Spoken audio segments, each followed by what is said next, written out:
Hey everyone, and welcome back to our channel. In today's video, we are going to show you how to sign in to Adobe Premiere Pro. Let's begin.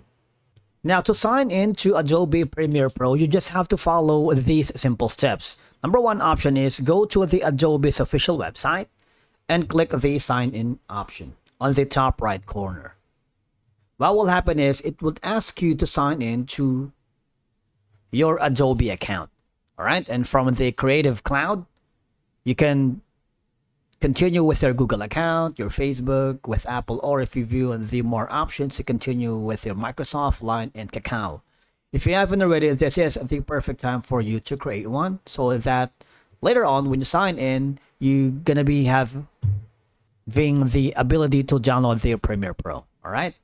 Once you have successfully logged in to your Adobe account, you haven't signed into Adobe Premiere Pro yet. All right, so these are going to be the free apps that you have. If you click the view all, you would notice that these are going to be some of the products that is available. All right, and click on Premiere Pro.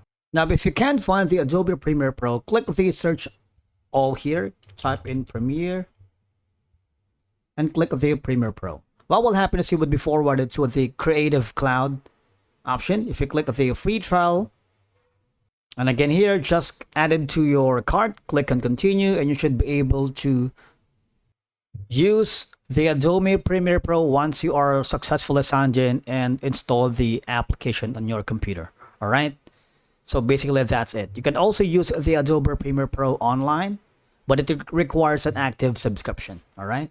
And again, if your subscription has expired or is not active, you will be asked to renew it or sign in with an account that has an active subscription. If you have an existing Creative Cloud subscription, Premiere Pro will verify your license. And that's it for today's video. Thank you so much for watching. We will see you again in the next one.